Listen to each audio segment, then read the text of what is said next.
Hey there, happy Wednesday. I'm gonna grab a diagram for us today. Let's see if that comes up. I'm excited every time that happens, that this actually works.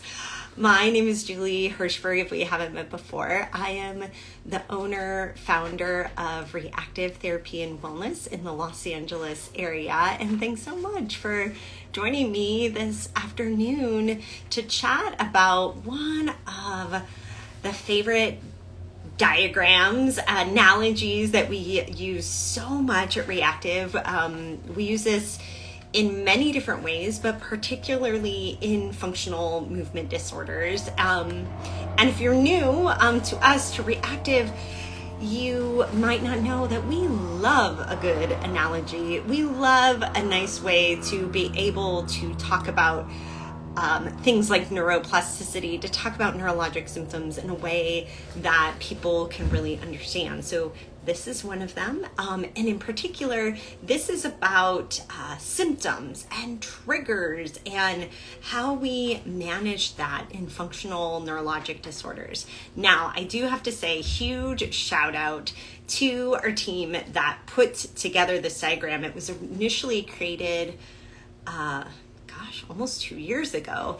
Chelsea Richardson from our team and Mike Studer, when we were putting together the two of them, myself, Carly Lakala, were putting together a presentation for CSM, Combined Sections Meeting, and talking about functional neurologic disorders and talking about this analogy. And so it was a huge collaboration. Chelsea put it together for us visually, and it has been so helpful, really transformative for me, for my team, for many other people that work with functional neurologic disorders. So today we're going to talk about how we're using it.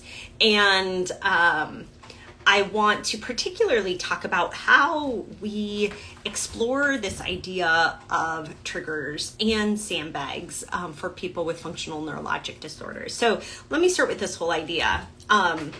So this idea of our nervous system is like this river, right? So we've got a river, lovely setting here, and we know that rivers have limited capacity. The water can only rise so much. This is definitely apparent when it rains too much and we get flooding, right?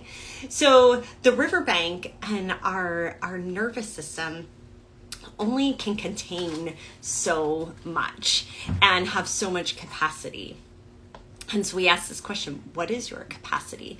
And what we see in functional neurologic disorders is we see when the river bank goes to, or when the river goes too high, we see an overflow. And so you can kind of see this overflow. We see flooding, and that is tremor and jerk and weakness and dystonia, gait changes, pain, dizziness. All of those would be seen as the overflow of the riverbank. So what we do as therapists in rehab is help a person build sandbags to shore up, to make the river or your brain, nervous system have more capacity and prevent flooding and that overflow with symptoms.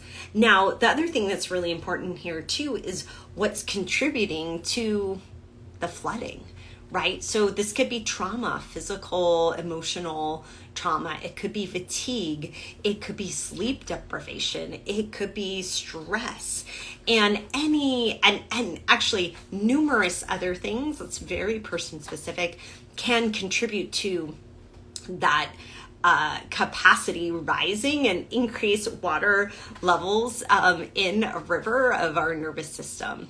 So these are two big areas then that we focus on in rehab. We focus on both what are those triggers and which of those can the person work to control in any given moment, and which sandbags can be put into place so that the river is not overflowing.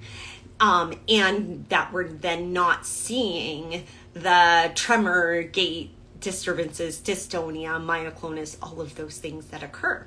So I want to talk both about the clouds and the sandbags. And of course, I have another pie chart here. I printed this one out because we got two pictures going here. As you know, we love our pie charts with those different areas implicated in functional neurologic disorders. And this particular pie chart are the common triggers. And this, by the way, goes across many functional disorders. So dizziness and 3PD, persistent post-concussion symptoms, pain, these are very common triggers for all of those. These are things that would, when we talk triggers, these are the clouds, the rain that is going to contribute to that nervous system overflow, right? So we can put those triggers into different categories like our pie chart. So we've got physical things, so injuries, right? Like it could be as simple as stubbing your toe. It could be tension along the nerve. It could be muscle tightness or soreness. Those could be pieces that are contributing to the water flow into your nervous system river.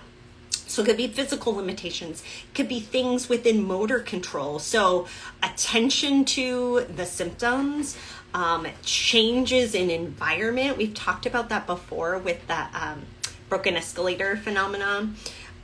Seeing abnormal movement in others. So I had to talk about this because this has been in the news. There's been recent articles published on this as well. But in our nervous system, when we watch others move, we light up a whole slew of mirror neurons, and we can actually model the behaviors of others. This is how we do a lot of things in rehab, right? So I wanted to give you just this example because, again, this could be a trigger for a person and lead to abnormal movements. There was a recent article in the Movement Disorder Journal about a sudden onset of functional tics in young people after watching a TikTok video of somebody with tics. And this has been, there's been a lot of chatter about this, but this was a published article, a case series looking at 6 people where they all had watched the same video and ended up exhibiting a lot of the same tic symptoms in a functional way. So we're not talking about Tourette's syndrome, we're talking about functional tics. They ended up modeling these, but involuntarily modeling. So not purposefully doing these tic movements, involuntarily modeling these tic movements, all within the last year. So this was all during the pandemic time too. So by the way, the pandemic, a huge rain cloud there for all of our nervous systems. So back to this study. So what they did is that they looked at these 6 cases, video analysis of these 6 cases of people with functional tics, and found a lot of similarities to a particular influencer on TikTok who had tics. They repeated some of the same exact behaviors, showing the phenomena of modeling. And again, I want to reinforce it's involuntary. It's not a purposeful modeling of it, but as we know, in people's brains, we have very strong mirror neurons to take in movement information, and that can come out involuntarily in a functional tic. So this is just really reset, and I wanted to add that in here. That can be a trigger that can contribute to the abnormal movement, is actually seeing that movement, especially repeatedly, in another person. So that's a motor control trigger. We've got sensory triggers. This can come up a lot, right? So visual stimulation, vestibular stimulation, vibration, all can be things. Sound can be a really big trigger. So again, excessive sound that could be one of the rain clouds for a person. And this is different for everybody. A lot of sensory input or too little sensory input. So I have a person right now who actually, as we're building his sandbags, we're realizing increased sensory input actually is building sandbags to the river. So those things that can be triggers, often the opposite of those things can be those rain bags, the sandbags that we are building to increase the capacity of the river. So I'm talking these rain clouds here, triggers. We talked physical limitations, motor control, sensory, psychosocial for sure. I mentioned the pandemic, stress, anxiety, trauma, like loss of somebody close to you. All of those things can also understandably really add to the influence of our nervous system and cause an overflow. I mean, for me, honestly, this week, my computer died. It was such a big stressor. I struggled with many things. And I'm just like, moment of honesty here. That would be a psychosocial trigger, and that poured a ton of rain on my nervous system. It's, again, but it's different for everybody. Not everybody has that those psychosocial triggers. Although I would say most people's stress is one that increases that rain on our nervous system. Okay, other things, lifestyle, sleep deprivation, a really big one, fitness routines, diets, those can all be potential triggers.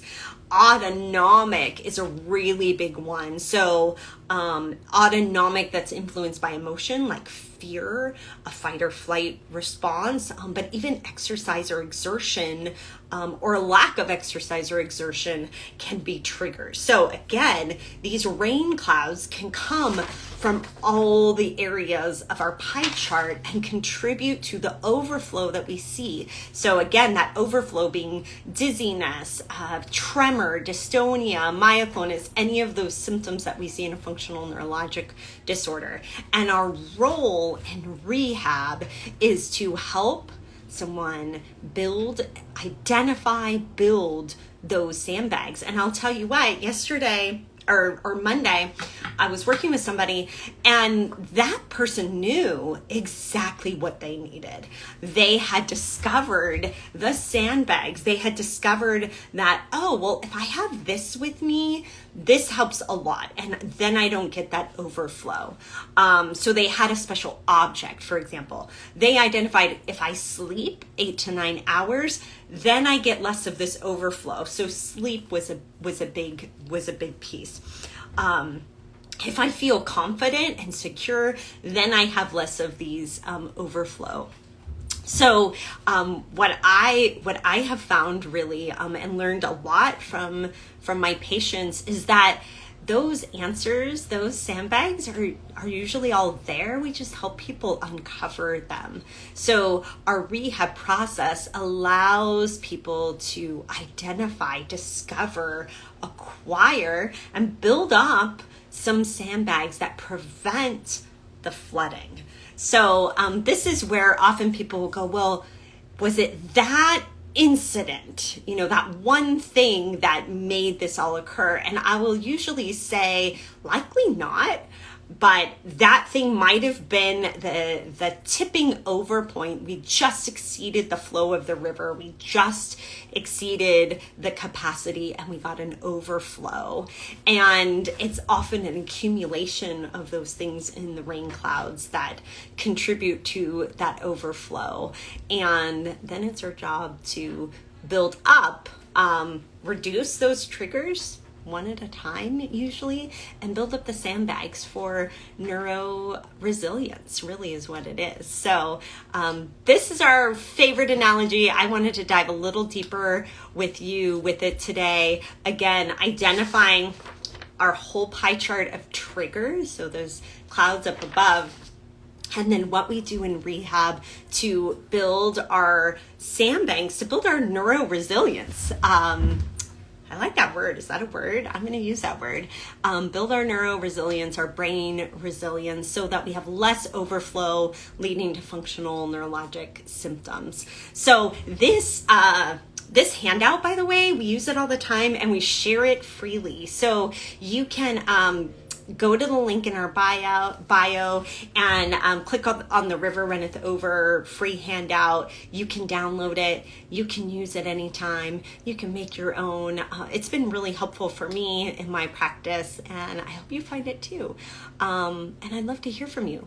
What analogies have been working for you? What do you use? I learned so much from you, my colleagues in this field, and appreciate you so much. So thanks for joining me today. I'll be talking in more detail about this on Friday in our Facebook Live on our Facebook page as well. So I hope to see you then, and have a great evening. I'm so thankful for you.